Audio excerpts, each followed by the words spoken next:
अस्सलाम वालेकुम स्टूडेंट्स, कैसे हैं आप। ये इस वीक का फर्स्ट लेक्चर है हमारा और आज हम कुछ एक नई चीज़ करने जा रहे हैं जो आज तक आपने नहीं की होगी और वो ज़रा डिफरेंट तरीके से है। लेकिन उसको शुरू करने से पहले हम थोड़ी सी इसकी तमहीद बांधते हैं और इसको थोड़ा सा इसकी देखते हैं कि इसका बैकग्राउंड क्या है। तो आपने फाइनाइट ऑटोमेटा बनाया होगा। तो फाइनाइट ऑटोमेटा जब आप डिज़ाइन कर रहे होते हैं तो उसका मकसद क्या होता है। बेसिकली आपको पता है कि जो थ्योरी ऑफ ऑटोमेटा का कोर्स हम पढ़ते हैं ये इसलिए पढ़ते हैं कि हम लैंग्वेजेस को कैसे डेवलप करेंगे। अगर आपने लैंग्वेज को डेवलप करना सीखना है, जैसे C++ एक लैंग्वेज है, जावा लैंग्वेज है, तो उसको अगर आपने डेवलप करना है तो उसके बैक एंड पर आपको थ्योरी ऑफ ऑटोमेटा के कॉन्सेप्ट्स जो हैं वो अजबर होने ज़रूरी हैं। तो जब आप ऑटोमेटा कर रहे होते हैं, फाइनाइट ऑटोमेटा की मैं बात करता हूँ, तो इसको अगर जब आप करते हैं तो जस्ट वो सर्कल लगा के और ट्रांजिशन हम दे देते हैं, एरो लगा देते हैं और नेक्स्ट स्टेट पे चले जाते हैं। तो ये बेसिकली एक पूरा कंप्यूटर का प्रोग्राम होता है। अगर आप गौर से देखें तो ये कंप्यूटर प्रोग्राम को मैथमेटिकल मॉडल होता है ये उसका। तो जब हम क्या करते हैं, जब हम स्टेट चेंज कर रहे होते हैं तो इस फाइनाइट ऑटोमेटा को आप फाइनाइट ऑटोमेटा को आप समझें कि एक मैथमेटिकल मॉडल है और किसी भी प्रोग्राम का मॉडल है। तो जब आप फाइनाइट ऑटोमेटा को रन करते हैं तो एक स्टेट से कुछ रीड करके दूसरी स्टेट पर जाते हैं। तो ये बेसिकली होता क्या है कि ये एक एनालॉजी है एक कंप्यूटर प्रोग्राम की। जब एक स्टेट पर हैं इसका मतलब ये है कि आप किसी प्रोग्राम की एक इंस्ट्रक्शन पर हैं और वहाँ पर आप कुछ इनपुट लेते हैं। इनपुट लेने के बाद आप नेक्स्ट इंस्ट्रक्शन पर जंप कर जाते हैं। ऐसे ही होता है। तो अगर मैथमेटिकल मॉडल में देखें तो वो इंस्ट्रक्शन है, इसमें स्टेट फाइनाइट ऑटोमेटा में इंस्ट्रक्शन जो है वो स्टेट है और ट्रांजिशन जो है वो आपकी इनपुट है। तो ये बेसिकली मैथमेटिकल मॉडल और कंप्यूटर प्रोग्राम आपस में एनालॉगस हैं। किसी भी प्रोग्राम का जब हम प्रोग्राम बनाते हैं तो उसका मैथमेटिकल मॉडल प्रिपेयर किया जाता है। तो ये बेसिकली मैथमेटिकल मॉडल प्रिपेयर किया जा रहा होता है जब हम फाइनाइट ऑटोमेटा बनाते हैं।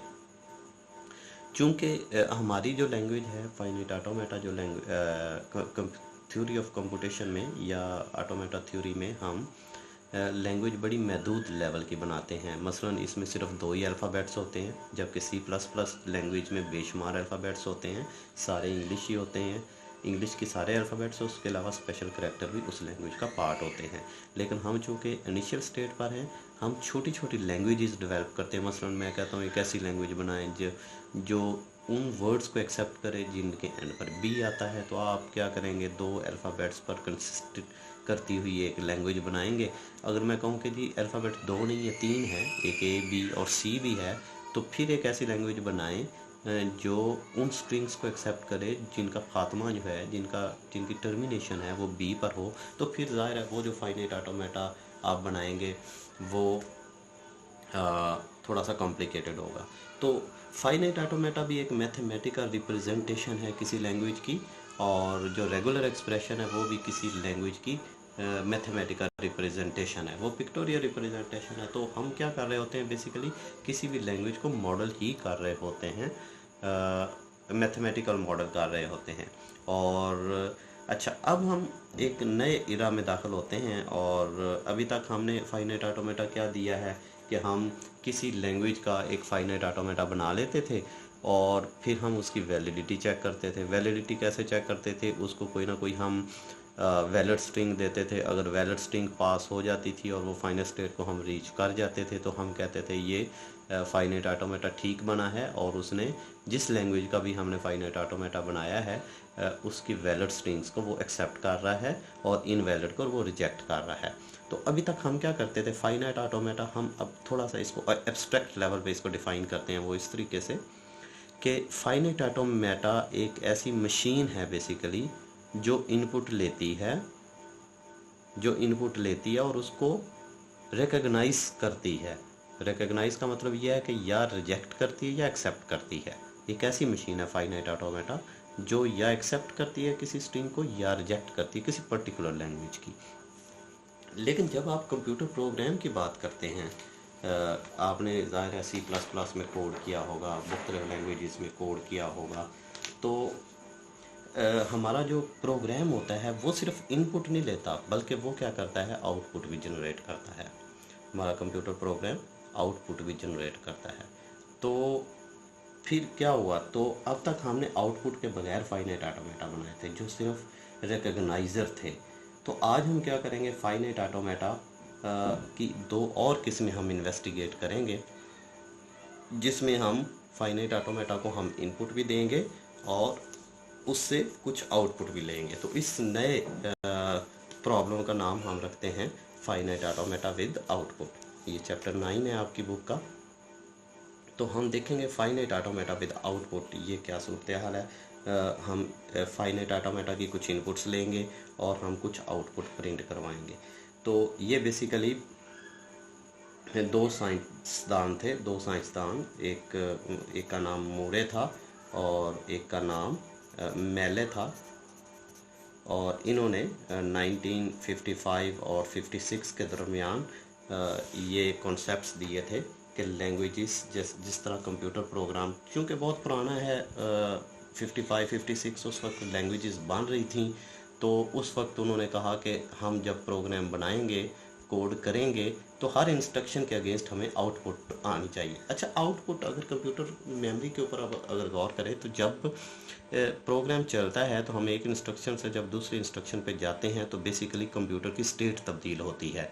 कंप्यूटर की स्टेट तब्दील होने से ये मुराद है कि मेमोरी के कंटेंट्स तब्दील होते हैं। तो मैथमेटिकल मॉडल अगर उसका फाइनाइट ऑटोमेटा देखें तो तब भी हम क्या करते हैं, फ़र्ज़ करें स्टेट ए पर हैं, एक स्टेट पर 1 पर हैं, ए रीड किया तो हम बी स्टेट पे चले जाते हैं। जब फ़र्ज़ करें ये 1 स्टेट पर है, यहाँ से ए रीड करने के बाद जब बी 2 स्टेट पे चले जाते हैं, तो इसका मतलब क्या है कि यहाँ पर उसने इंस्ट्रक्शन 1 रीड की है एक्चुअली, और उसकी इनपुट ये थी, और ये इनपुट एग्जीक्यूट करने के बाद कंप्यूटर की स्टेट 2 हो जाती है। State 2 computer state next state पे चला जाता है। अब कंप्यूटर नेक्स्ट स्टेट पर कैसे चल जाता है, कंप्यूटर नेक्स्ट स्टेट पे जाने का मतलब ये है कि कंप्यूटर की मेमोरी कंटेंट्स तब्दील हो जाते हैं, कंप्यूटर में जो वेरिएबल डिफाइंड है वो चेंज हो जाते हैं, साइकिल्स चेंज हो जाते हैं।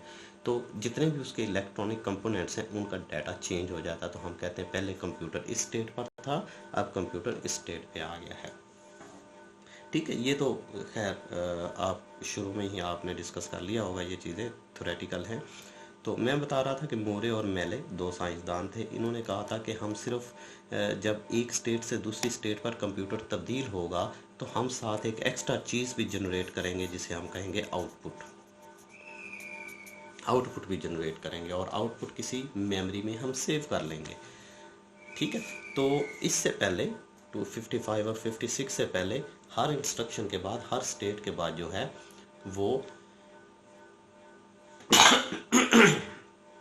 I am sorry, her state इस इरा के पहले, इस टाइम से पहले कंप्यूटर पूरा प्रोग्राम जो है वो कंप्यूटर को फीड कर दिया जाता था, और 2-3 दिन या 2 हफ्तों के बाद जो है उसकी आउटपुट मिलती थी। लेकिन उन्होंने कहा कि हम इंस्ट्रक्शन टू इंस्ट्रक्शन हम आउटपुट लेते जाएंगे, यानी हर इंस्ट्रक्शन के बाद हम आउटपुट इंक्लूड करते हैं। तो तब जो मैथमेटिकल मॉडल है उसका नाम उन्होंने दिया तो कि वो फाइनाइट ऑटोमेटा विद आउटपुट होगा। और इसका पर्पस ज़ाहिर है, जब शुरू में जो पर्पस था इसका ये था कि जितने भी इलेक्ट्रॉनिक सर्किट्स हैं कंप्यूटर में, मसलन सीक्वेंशियल सर्किट्स आपने DLD कोर्स में पढ़ा होगा कि सीक्वेंशियल सर्किट का आप कोई ना कोई मैथमेटिकल मॉडल बनाते हैं। सीक्वेंशियल सर्किट अब DLD में आपने पढ़ा, आपको पता है वो क्या होगा, उसकी डिटेल में हम नहीं जाते, लेकिन हम हर सर्किट का, हर इलेक्ट्रॉनिक कंपोनेंट का क्या करते हैं, एक मैथमेटिकल मॉडल बनाते हैं और उसकी वर्किंग को, वो हार्ड वर्किंग को सॉफ्ट बना देते हैं। बेसिकली सीक्वेंशियल सर्किट एक हार्डवेयर कंपोनेंट है, तो इसका हार्डवेयर कंपोनेंट की जितनी भी फंक्शनैलिटी है इसकी बेसिकली हम सिमुलेटर बना लेते हैं इन टर्म्स ऑफ सॉफ्ट, और वो मैथमेटिकल सॉफ्ट फॉर्म में चला जाता है। मतलब सीक्वेंशियल सर्किट में हम कहते हैं जी इधर से इनपुट ए आई, इधर से बी आएगी, अगर ये 0 है ये 1 है, यहाँ पर फर्ज करो एंड गेट लगा हुआ है तो इसकी आउटपुट क्या होगी, तो ये हार्ड कंपोनेंट है।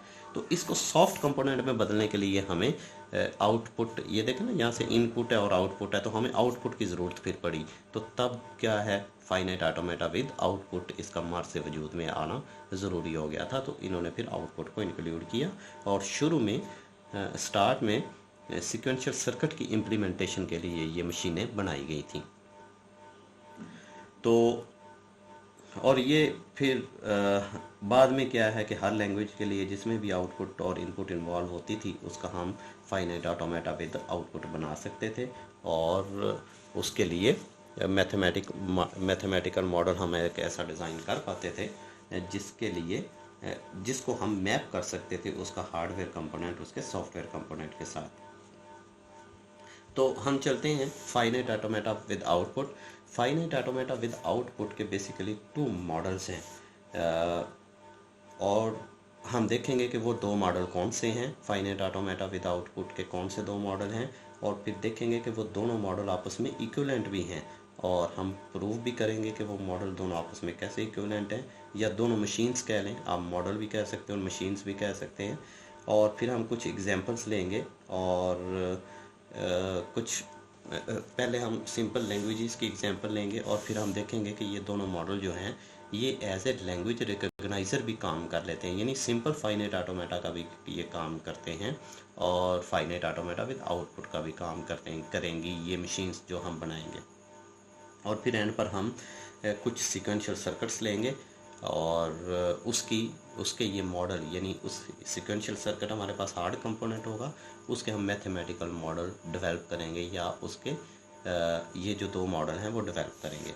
तो चलते हैं अब फाइनाइट ऑटोमेटा के 2 मशहूर मॉडल कौन से हैं फाइनाइट ऑटोमेटा विद आउटपुट। तो इसके मशहूर मॉडल एक है मूरे मशीन, और दूसरा है मेले मशीन। ये फाइनाइट ऑटोमेटा एक मूरे मशीन है, ये फर्स्ट मॉडल है। सेकंड मॉडल जो है वो मेले मशीन है। तो इस वीक पूरे में हम जितने भी लेक्चर होंगे उनमें हम देखेंगे कि मूरे और मेले में पहले तो देखेंगे डिफरेंसेस क्या हैं, क्या फ़र्क हैं इनमें। फिर हम देखेंगे कि मूरे मशीन लैंग्वेज रिकग्नाइज कैसे करती है, हम इसको कैसे अडॉप्ट कर सकते हैं टू रिकग्नाइज एनी लैंग्वेज। फिर हम देखेंगे कि मेले मशीन क्या होती है, मेले मशीन का क्या डिफरेंसेस हैं विद मोरे मशीन। फिर हम देखेंगे कि क्या ये दोनों मशीनें आपस में इंटर कन्वर्टिबल हैं, यानी अगर कोई मोरे मशीन दी हुई है तो उसके इक्विवेलेंट एक मेले मशीन भी एग्जिस्ट कर सकती है या नहीं कर सकती, क्योंकि हमने शुरू में कहा हुआ है कि मैथमेटिकल मॉडल जो होते हैं वो आपस में इक्विवेलेंट होते हैं किसी एक लैंग्वेज के सारे मॉडल। मसलन किसी एक लैंग्वेज का अगर रेगुलर एक्सप्रेशन है तो हम कहते हैं जी उसका फाइनाइट ऑटोमेटा भी एग्जिस्ट करता है, उसका टीजी भी एग्जिस्ट करता है।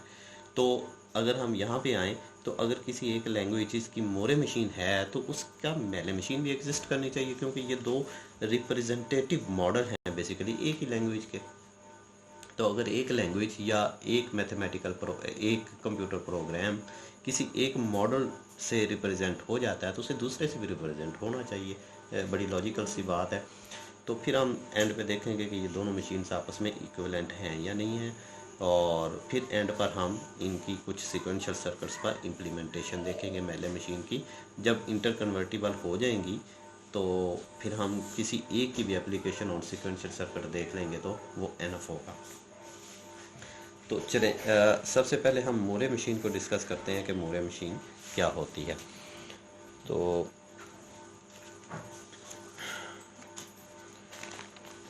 चलें यहाँ आ जाते हैं और ये देखते हैं कि मोरे मशीन की बेसिकली डेफिनेशन क्या है। अब Moore machine is a collection of 5 things, 5 चीज़ों का मरकब होती है, 5 चीज़ों का कलेक्शन होता है बेसिकली ये एक मोरे मशीन। इसमें क्या होता है, a finite set of states.